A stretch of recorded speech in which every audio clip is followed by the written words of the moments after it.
Daddy needs nicotine for this news. Some Bayonetta news over the week, so get your posters. Oh, fuck me! A Bayonetta poster! Hellena Taylor is a voice actress that's known for the Bayonetta franchise and voicing the character Bayonetta, and she made a statement in a video on Twitter stating that she will not be voicing the character this time around and to actually boycott the game. Reason being is that in the video she claims that Platinum Games offered her a rate of $4,000 flat rate to voice the character.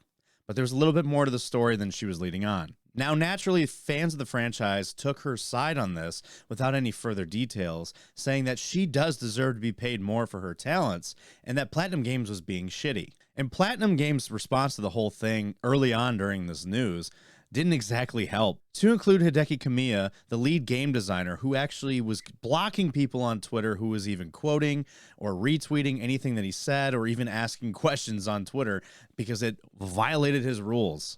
But Jason Schreier of Bloomberg actually did some more digging on the situation. But we'll get to that in a second. In a video that she posted on Twitter, Hellena Taylor explained the $4,000 flat rate that she claims that she was offered, as well as details from her side of the story. She also says that Platinum Games made around $450 million off the Bayonetta franchise, not including merchandise, and she did make a counteroffer which was rejected, but they also countered back with the $4,000 rate, which she does state is an insulting amount for the amount of work that she's had to put in for the character. And though most would agree $4,000 is not nearly enough, the fact of the matter is Jason Schreier uncovered there's a lot more to the story than this. So in a tweet, Jason Schreier states, last weekend, Bayonetta's former voice actor called for fans to boycott the new game, saying she was offered just $4,000 to work on it.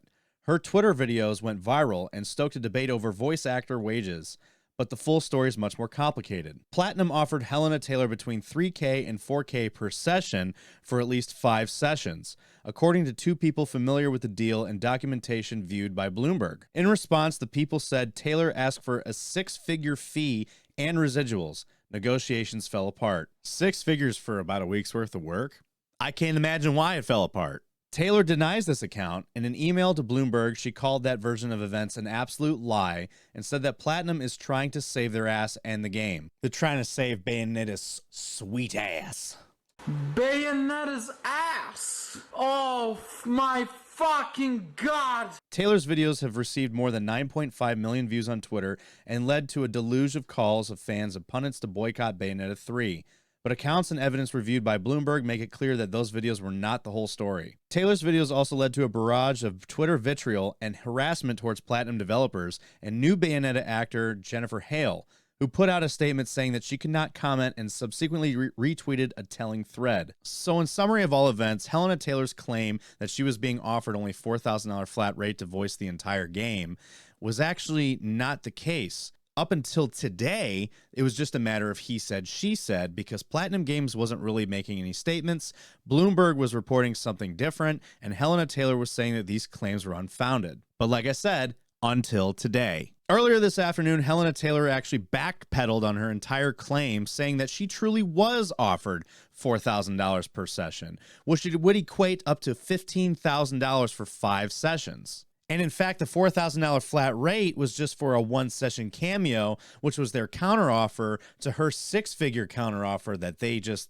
were not having. Now, if you ask me, 5 sessions to voice a video game character for 6 figures plus residuals is pretty insane. Yang Ya, which I'm sure a lot of you know, is a YouTube creator himself who also does voice acting, and he put out union wages for voice actors. And voice actors do have a union. Union voice actors are really paid around $1,100 per session, which is way less than what she was being offered. In fact, Hellena Taylor was being offered almost 3 times the rate that a normal voice actor would get. But that wasn't enough. She wanted 6 figures plus residuals. So on Twitter, Hellena Taylor's response to this entire situation and her backpedaling says, "It has come to my attention that some people are calling me a liar and a gold digger. I feel that I need to defend myself and my reputation in the industry. Sorry, Hellena, but you already ruined your reputation with these false claims to begin with."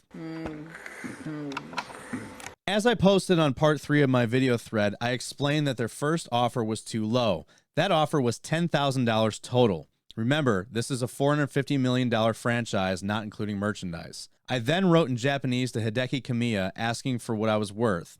I thought as a creative, he would understand.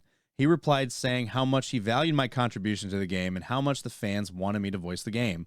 I was then offered an extra $5,000. So I declined to voice the game. I then heard nothing from them for 11 months. They then offered me a flat fee to voice some lines for $4,000. Any other lies, such as $4,000 for 5 sessions, are total fabrications. There were not extensive negotiations. I also been informed of ridiculous fictions, such as I asked for $250,000. I am a team player. I was just asking for a fair living wage in line with the value that I bring to this game. So she's saying that the $4,000 for 5 sessions was a complete lie or a fabrication, but that was a statement that she made herself, and she's saying that those were lies. So this whole thing has actually sparked a debate on whether or not voice actors are being paid appropriately. And while some would say no, the fact is that she was being offered this much money per session for 5 sessions. She's getting paid around $15,000 for a week's worth of work, which is more than a livable wage. And though, yes, $15,000 isn't exactly a livable wage for the year, you have to think that voice actors aren't just working on one project, they often work on several. So her doing this would be for just one project for that week. She can easily clear her schedule up. But the thing that she was claiming that Platinum Games was telling her was that they just couldn't book her. Her schedule was too full. And she was saying, I wasn't busy. I was available. But honestly, who knows if that whole thing is even true? Now, if you really look into her tweet, she's really standing by her statement that all of this was a fabrication and that Jason Schreier's report isn't really accurate, despite the fact that his report really is accurate. They were offering her more than she was claiming. She's not taking accountability in the fact that she twisted the entire situation to get people's sympathy and stay on her side because she didn't get the offer that she wanted. A very common thing for a lot of people to fall into is the sympathy. A lot of people will always feel for someone, especially in today's economy, about the fact that people aren't making enough money to do the things that they're doing. Now, despite her tweets saying that this whole thing was a fabrication, people are starting to look into the numbers of the actual sales of the franchise and wondering, where did she come up with the $450 million for the entire franchise? And the biggest reason why people are wondering where she got this figure is because Platinum Games has never made it public on how much they've actually made for the franchise. So where did she come up with these numbers? So Emran Khan actually stated that he believes the only thing I can guess is that Taylor Googled Bayonetta's sales, used VG charts, which has always been an estimation, added up every number on there, including the redundant ones, and came to 7.5 million sales. She then multiplied that by $60 and got $450 million. There's so many reasons that doesn't make sense to do, but it's the most generous possible interpretation of that number. So it's really only speculation at this point on how she got that figure, but it really does make sense that she just Googled what the sales were and then added the $60 price tag of a premium game and then got the $450 million sales number out of it. Now, up until this point, the whole thing is just pure speculation because no one really knows the true numbers and no one actually has seen the offer except for Hellena Taylor and Jason Schreier. But Jason Schreier's reputation as a very reliable games journalist has me believing him over her. Jason Schreier is one of the most renowned games journalists and the most reliable games journalists in all of gaming. None of his reports have ever really been completely inaccurate. Sure, there's been a little bit of details here and there in some of his reports that have been changed because, games change during their development, but the news that he reports has always been true. It would be nice if Platinum Games actually came forward to have the receipts for this claim because neither them or Hellena Taylor have the receipts for any of this. So it's really up in the air of who is telling the truth and who's not. But all signs are pointing that Hellena Taylor is full of shit and is just upset that she didn't get her way. But this is just my take. I'm Brock with the Blacklisted Gaming Podcast. Tell me your thoughts in the comments section. Please like and subscribe to this channel for more gaming news and check out the podcast.